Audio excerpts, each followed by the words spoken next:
కొంతమంది చికెన్ పులావ్ అంటారు. కొంతమంది చికెన్ పలావ్ అంటారు. ఇంతకీ పులావా? పలావా? సర్లేండి, పేర్లతో మనకెందుకు. టేస్ట్ మాత్రం ఎక్సలెంట్‌గా ఉంది. చికెన్ బిర్యానీ తిని తిని బోర్ కొట్టి ఇలా ఈసారి చికెన్ పులావ్ ట్రై చేశాననమాట. టేస్ట్ అదరహో అన్నట్టుందనమాట నిజంగా. ఒకవేళ ఆ పులావ్‌కి నోరొస్తే నన్ను పొగిడి పొగిడి పైకెత్తేదేమో అంత బావుంది. సెల్ఫ్ డబ్బా కాదండోయ్, నిజంగా చాలా బాగుంది. మీరు కూడా ఒకసారి ప్రాసెస్ చూసేస్తారా? చూసేయండి. ప్రాసెస్‌లోకి వెళ్ళే ముందు అడగడం మర్చిపోయానండి. అందరూ ఎలా ఉన్నారు? హాయ్ అందరికీ. నేనైతే చాలా చాలా బాగున్నాను. మా పిల్లలు పెట్టే టార్చర్‌తో చిక్కి సగమై చాలా బాగున్నాననమాట. మీరు ఎలా ఉన్నారు? ఇప్పుడు ప్రాసెస్ చూసేద్దాం. ఫస్ట్ ఏమేమి కావాలో చెప్పేస్తాను, తర్వాత ప్రాసెస్ చెప్తాను. దీనికి చికెన్, పసుపు, ఉప్పు, కారం, గరం మసాలా, పచ్చిమిర్చి, ఆనియన్, కొత్తిమీర, పుదీనా, పెరుగు, లెమన్, అల్లం వెల్లుల్లిపాయ పేస్ట్, ఇంకా బిర్యానీ దినుసులు ఇవన్నీ కావాలన్నమాట. ఇప్పుడు ప్రాసెస్ ఏంటంటే, నీట్గా వాష్ చేసుకున్న చికెన్లో టేస్ట్కి సరిపడా ఉప్పు, కారం, కొంచెం పసుపు, గరం మసాలా, ఇంకా కొత్తిమీర, పచ్చిమిర్చి ఇప్పుడు ఎందుకు అనుకుంటున్నారా? చాలా బాగుంటుంది. ఒకసారి ట్రై చేయండి. ఇలా చికెన్ కలిపేటప్పుడు పచ్చిమిర్చి వేస్తే బాగుంటుందన్నమాట. దమ్ బిర్యానీకి అయితే అవసరం లేదు, ఇలా పులావ్ చేసేటప్పుడు మట్టుకి వేసుకుంటే బాగుంటుంది. ఇంకా అదేనండి, కొత్తిమీర, పచ్చిమిర్చి, పుదీనా, ఫ్రైడ్ ఆనియన్స్ అయితే స్కిప్ చేయకుండా వేయండి, బాగుంటుంది. నేనైతే ముందే కొంచెం ఆనియన్స్ ఫ్రై చేసి పెట్టుకున్నాను అనమాట, ఈజీ అవుతుందని. నెక్స్ట్ అల్లం వెల్లుల్లి పేస్ట్ నేను ఫ్రెష్గా నూరింది వేసాను. నాన్ వెజ్ కర్రీలోకి ఎప్పుడు అల్లం వెల్లుల్లిపాయ పేస్ట్ ఫ్రెష్గా నూరిందే వేస్తానండి నేను. అంటే మీరు కూడా అలాగే వేయాలని చెప్పట్లేదు, నేను ఏదైతే వేసానో అది చెప్తున్నాను అనమాట.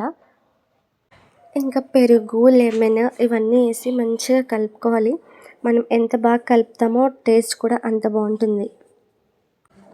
మనం ఏదో జస్ట్ పైన లైట్గా కలిపామనుకోండి, అప్పుడు డిష్ కూడా లైట్గానే ఉంటుందన్నమాట. కాబట్టి మంచిగా మనం కలుపుకుంటే టేస్ట్ కూడా మనకు సాటిస్ఫాక్షన్ ఇస్తుందన్నమాట. నీట్గా అలా కలుపుకున్నాక ఒక 1 అవర్ 1.5 అవర్ అలా ఫ్రిడ్జ్లో పెట్టుకోవాలి. మనం ఎంత బాగా కలుపుకుంటే అంత బాగా ముక్కకి పడతాయి ఉప్పు, కారం అవన్నీ. కాబట్టి మంచిగా కలుపుకొని ఫ్రిడ్జ్లో పెట్టుకోవాలి. నాకు అప్పుడు ఎక్కువ టైం లేదు కాబట్టి నేను డీప్ ఫ్రిడ్జ్లో పెట్టానండి. మీకు ఒకవేళ టైం ఉంటే మామూలుగా ఫ్రిడ్జ్లో ఒక 2 అవర్స్ 1.5 అవర్ పెడితే సరిపోతుంది. ఒక 1.5 అవర్ అలా పెట్టేశాను నేను. 1 అవర్ పెట్టాను డీప్ ఫ్రిడ్జ్లో.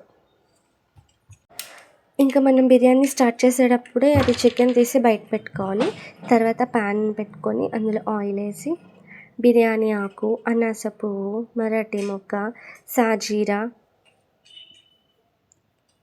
ఇవన్నీ వేయాలి. అవి మాడకుండా కొంచెం తిప్పాలి. మాడినాయి అనుకోండి ఇంకంతే, బిర్యానీ పోయినట్టే.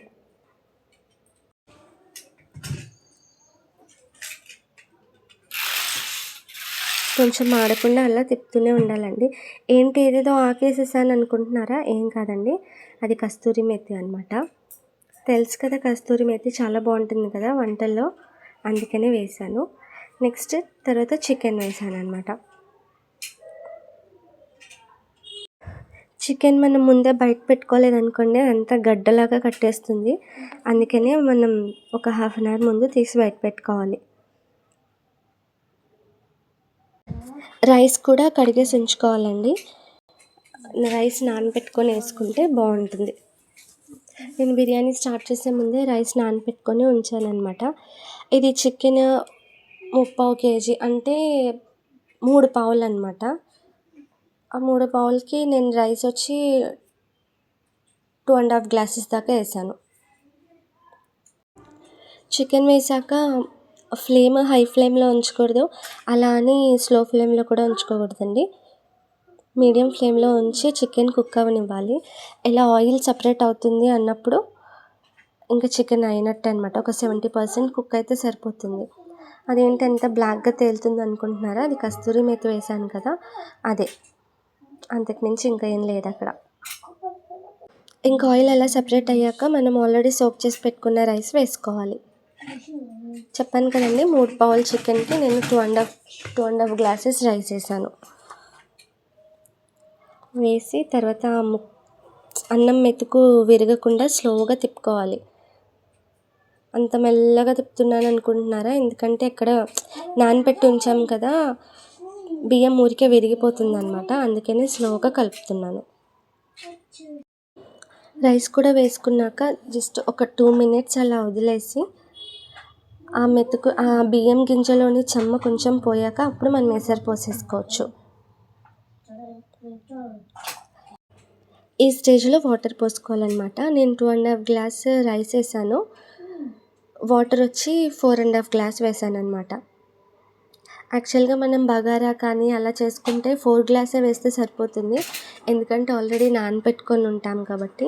ఇక్కడ చికెన్ కూడా ఉంది కాబట్టి ఒక 1/2 గ్లాస్ ఎక్స్ట్రా వేసానండి. ఇలా ఎసరు పోసాక మన దగ్గర టేస్టింగ్ సాల్ట్ ఉంటే కొంచెం వేసుకోవచ్చు, బాగుంటుంది, కానీ చాలా కొంచెం వేయాలి. దాంతోపాటు బిర్యానీ ఎసెన్స్ వేయచ్చు. ఇంకా ఎసరు మరిగాక నేను కొత్తిమీర వేసేసాను. కొత్తిమీర వేసి మరగనిచ్చి ఇంకా బిర్యానీ అయిపోయాక స్టవ్ ఆపేసుకోవడమే.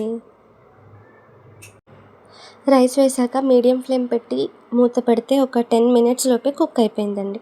చూసారా, ఒక్క మెతుకు కూడా ఉరగకుండా ఎంత బాగా వచ్చిందో. చూడండి ఎంత బాగుందో.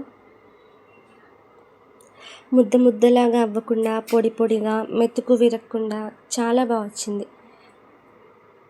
చూడడానికి బాగుంది అండ్ తినడానికి కూడా చాలా బాగుంది.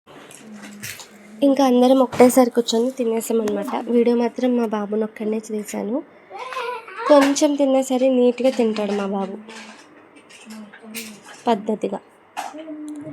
ఓకే, మీరు కూడా ఇంట్లో ట్రై చేయండి. By by, Tata. నెక్స్ట్ వీడియోలో కలుసుకుందాం.